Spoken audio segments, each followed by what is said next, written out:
So Russia imposed this condition now that all unfriendly countries, which includes many EU member states, they have to start paying for Russian gas in rubles, which is Russia's currency. And this is very significant because Europe gets 40% of its gas from Russia. It depends heavily on Russian gas. And this is a technique that the Russians have found to bring back the value of the ruble, to shore up the value of the ruble because of the sanctions. It did quite bad for a while, but now it's actually recovered reasonably well. If I show you just here, $1 in rubles, right now, whoa, you're kidding. This is crazy. 77 rubles to the dollar. That is really good. That's crazy. That's the best I've seen it so far since the war began. So look here. This is 15th of February. It was 75 rubles to the dollar. Today, on 22nd of April, it's 77 to the dollar. That's ridiculous. That is crazy. So obviously, this plan to get gas payments in rubles is helping. It's not the only thing that they've done. But I wanted to talk to you about it because the G7 and the EU, they just came out and said, no, we're not paying for you we're not paying you for gas in rubles. Because this is not what's written in the contract. They were saying in the gas contract, Russia gives us gas and we pay in euros or US dollars. And so the majority of contracts between Russia and Europe are in euros, okay? And the Russians, they came up with a system. They said, you know what? You can keep sending euros, but you have to come and open an account at Gazprom Bank. Now, Gazprom is the Russian gas company that's owned by the state. And Gazprom Bank is the bank that handles the energy payments for them. And it's state-owned, right? So they said, let's say Germany, for example, right? If the Germans want gas from Russia, they need it. They have to open an account in their name at Gazprom Bank, and they can send the euros there, okay?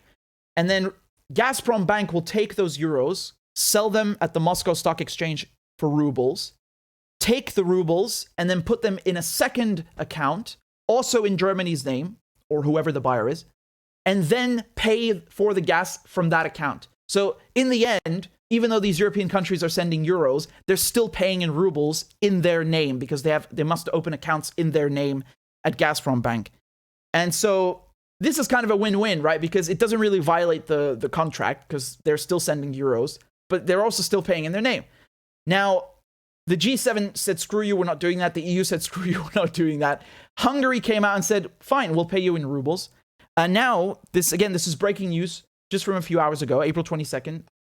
Britain allows payments to Gazprom Bank for EU gas imports until May 31st. Now, originally they wanted to cut this off, and they wanted to sanction Russia completely, including the energy imports, just as the Americans have done. But now they're saying that they will extend the deadline. So take a look at this. Britain will allow payments to Gazprom Bank and its subsidiaries for gas going down to European countries until the end of May. Britain imposed sanctions on Gazprom Bank last month, giving counterparts a deadline of April 23rd to wind down their business with the lender, which is one of the main channels for payments for Russian oil and gas. Under a new license, however, Britain's Treasury said payments to Gazprom Bank for gas being made available in the EU under contracts entered into before April 21st could now continue until May 31st. So this is significant because the UK is one of the only countries, in addition to the US, that completely sanctioned Russia. So everything, including energy sector, right? The UK can afford to do that because the UK doesn't get a lot of its gas or oil from Russia. Same thing for the US. Again, like I was telling you, Russian gas accounts for about 40% of EU imports. For the UK, it's much, much less. It's about 3%. That does have an effect, of course, but nevertheless, it's not as drastic. Now, this is from Bloomberg. This is from just a few days ago. This is April 20th. Germany rejects Putin's demand for payments in rubles.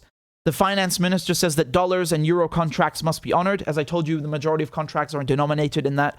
And Russian leader has threatened to halt natural gas supplies. Well, of course he's threatened to halt them because if Russia were to allow gas payments to continue in euros and dollars, it's useless. They can't use them. So it's like they're giving the gas away for free. Of course they're not going to give away gas for free. Nobody would. Now this is from Oil Price, and the headline reads: the EU can pay for Russian gas without violation of sanctions. So companies in the EU may have discovered a way to pay for Russia's gas in rubles without violating sanctions, the European Commission said on Friday.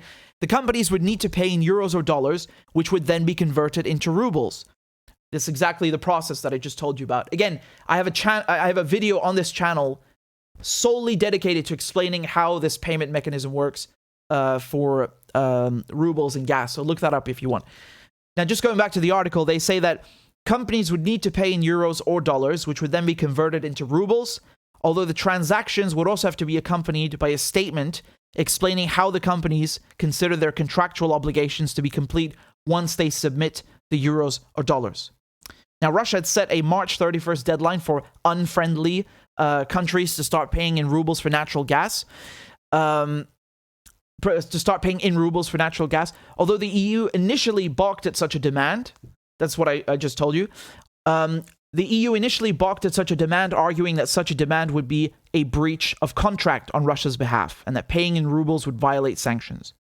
Russia also muddied the waters in the days that followed the initial rubles demand, injecting a fair amount of confusion over how the scheme would work. That's true, because I remember Putin, he had a phone call, I think it was with Scholz, with the German chancellor, and he had to personally call him to explain how this works. I understand it was a bit confusing at first, but we get how it is now.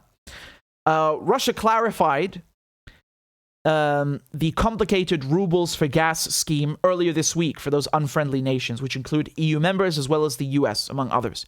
Under the scheme, these nations would not be able to pay for gas using Gazprom's bank accounts abroad because the funds would be susceptible to freezing by sanctions.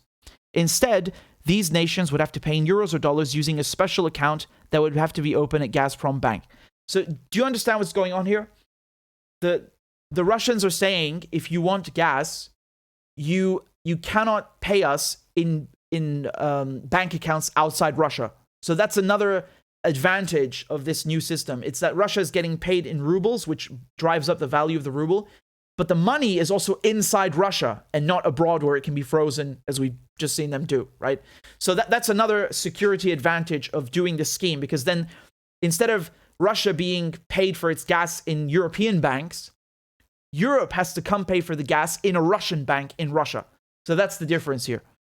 Gazprom would then have access to the sanctions-protected funds in rubles. Again, this is basically just repeating everything I just told you. The news that the EU has found a way to pay without violating sanctions come as the White House on Friday said that the EU is determined to ban imports of Russian oil and gas, although Germany has been opposed to a full and immediate ban due to its significant reliance on Russian energy imports. So, nothing new here. Let me translate what's going on. There's nothing new. The only new thing is that the EU is basically saying, well, yeah, we're screwed. We have to pay for this in rubles.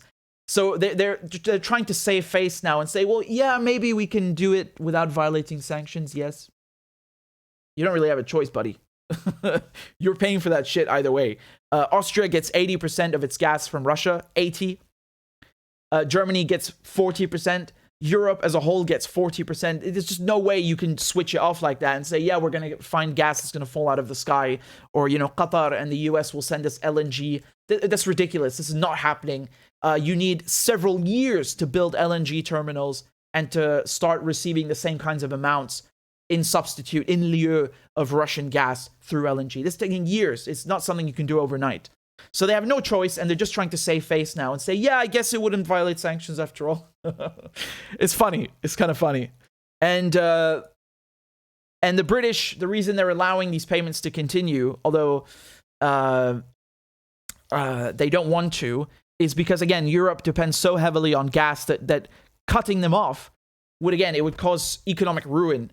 People think, ban Russian gas and Russian energy and you'll be punishing Putin. No, you'll be punishing Putin and the West.